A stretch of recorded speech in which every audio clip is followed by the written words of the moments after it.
First of all, That should be like Tammy's voice. like Ken's voice. Yeah, like Ken's voice. I can't do the Ken's voice, but I'll try. The one thing that I want to absolutely start out by saying is I want to thank Kathy, his wife, for marrying Ken. Yes.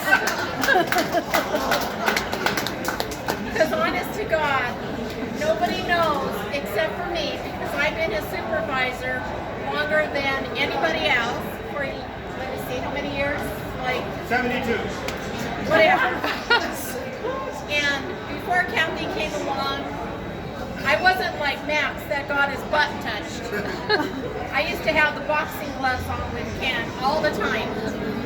And until she took over and told him to straighten out,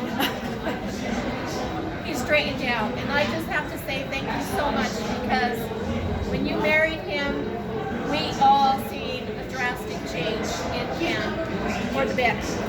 Thank you. Yes. So Ken was an awesome boss. He really was. Even though we had our ups and our downs, Ken really was an awesome boss. I always told everybody that I would never, ever, ever trade him for anybody, no matter what. I didn't want anybody else but Ken. That's not He was true. that is true. You told me otherwise. What other one? Oh, that other one? Okay. So anyway, Ken did have a good heart. You know, he always listened to all of us, everything that we had to say. He either agreed or disagreed, but he was honest about it. He was also a fun boss. He always tried to do things for the employees. And when we had our gatherings, it's true, he outdrank everybody. He burned 9 burgers before he actually fixed the one and made me eat the other one. Yeah. And somebody, I won't say who, but his boss, he kind of challenged at one time to Max. And Max was walking sideways. And Ken was struck. Remember that? Yeah. So I just want to say, Kathy, I love you. You know that. I love you because you settled the man down. And I love you for that. A little bit. And no matter what, I'll always be here for you. You know that. I want you to know that. Anytime you need anything, you can always call me. I will be there for you. I'm not really a caller or anything like that, but Why don't you cry it out? Try it out, he says. Oh. But Ken is truly missed a lot. We're used to him walking in and talking to all of us and just being there. And like I said, even when we used to tell him to quiet down, I'm whispering. I am whispering, really. And everybody would hear. I'm like, oh my God. And so I'll go ahead and turn it over to Chris.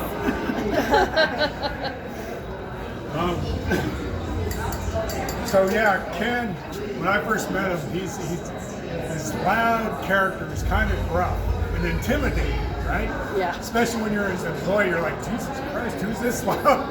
And I remember one time I had to go to the office to get a key to go out. So I had to drive a car. So I go into the office, it's just Ken and Julie sitting there, right? So I walk in, I'm like, hey, what's up, ladies? And Julie starts laughing, and Ken's like, what the fuck? And I just pat him on his shoulder, and I leave, right?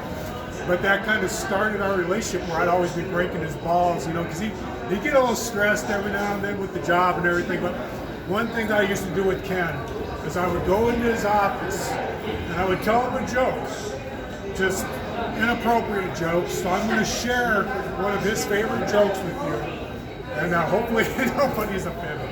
But so a husband asks his wife, tell me something that makes me happy and sad at the same time.